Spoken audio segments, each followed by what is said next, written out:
Assalamualaikum warahmatullahi wabarakatuh. Perkenalkan, saya Sugiana, pengawas SMP Dinas Pendidikan Pemuda dan Olahraga Kota Yogyakarta. Saya berbagi praktek baik terkait dengan pembelajaran mendalam. Kami judul implementasi mentoring formal untuk meningkatkan kemampuan kepala sekolah dalam pendampingan PM 8338. Latar belakang yang menjadikan alasan, yang pertama kebijakan pemerintah tentang pembelajaran mendalam, yang kedua kepala sekolah belum memahami pembelajaran mendalam, yang ketiga guru juga belum memahami tentang pembelajaran mendalam, serta yang ketiga adalah tahun pelajaran 2025-2026 segera harus dimulai. Saya mengambil sebuah rencana tindakan yaitu melakukan pendampingan menggunakan model mentoring formal dengan saran pendampingan satu kepala sekolah dan guru dari semua sekolah binaan saya yang terdiri atas 10 satuan pendidikan SMP serta sejumlah guru di masing-masing satuan pendidikan. Nah, apa itu mentoring formal? Pendekatan mentoring formal, pendekatan yang dari mentor kepada menti yang lebih bersifat terstruktur, lengkap dengan jangka waktu, tujuan, dan hasil-hasil yang diharapkan dalam proses mentoring dengan langkah-langkah berupa tahap persiapan, yaitu satu, menyiapkan pertemuan awal, membangun hubungan, serta yang ketiga adalah saling mengenal antara mentor dengan menti. Yang tahap kedua, tahap negosiasi. Tahap negosiasi berupa satu, menetapkan orientasi. Yang kedua, membuat perjanjian-perjanjian. Yang ketiga, menentukan waktu, tempat, dan lainnya.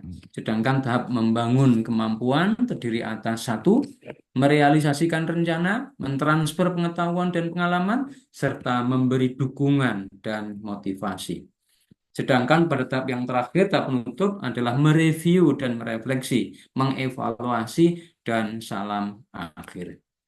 Tindakan pengawas sekolah. Sebagai pengawas sekolah, saya melakukan tindakan berupa mengimplementasikan mentoring formal kepada 10 kepala sekolah binaan, 10 wakil kepala urusan kurikulum, dan sejumlah bapak ibu guru.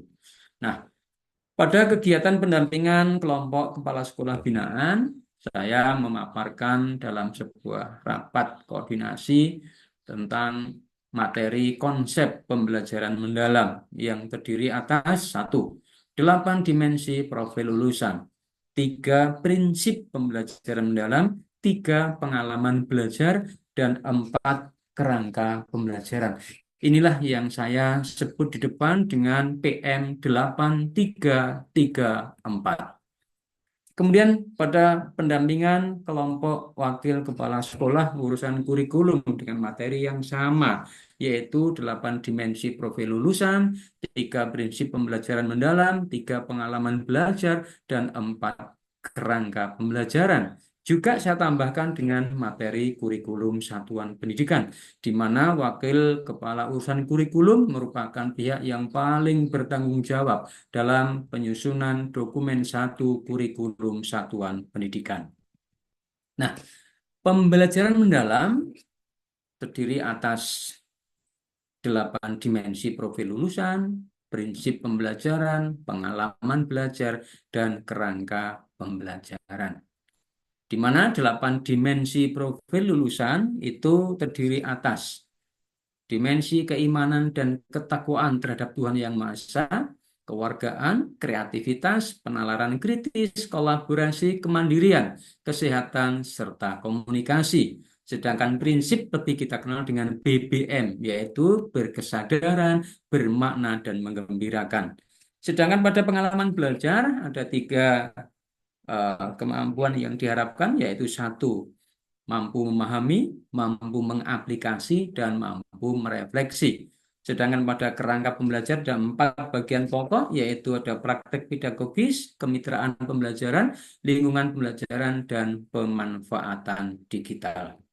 Nah, baik, 8 dimensi profil lulusan terdiri atas keimanan dan ketakwaan terhadap Tuhan Yang Maha Esa, kewargaan, kreativitas, penalaran kritis, kemandirian, kolaborasi, serta kesehatan dan komunikasi. Sedangkan pada tiga prinsip pembelajaran mendalam, pada berkesadaran, yaitu bagaimana kenyamanan peserta didik atau murid dalam belajar, agar fokus, konsentrasi, dan perhatian. Kesadaran terhadap proses berpikir, keterbukaan terhadap perspektif baru, serta keingintahuan terhadap pengetahuan dan pengalaman. Pada kompetensi bermakna, yaitu kontekstual dan atau relevan dengan kehidupan nyata, keterkaitan dengan pengalaman sebelumnya, pengalaman belajar untuk diterapkan dalam konteks baru, serta keterkaitan dengan bidang ilmu lain. Kemudian pada menggembirakan, lingkungan pelajaran yang interaktif, pembelajaran yang menarik, yang menginspirasi, dan tantangan yang memotivasi, serta tercapainya keberhasilan belajar atau aha moment.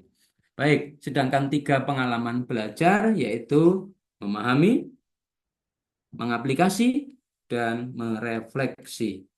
Sedangkan pada empat kerangka pembelajaran yaitu praktek pedagogis, kemitraan pembelajaran, lingkungan pembelajaran, dan pemanfaatan digital.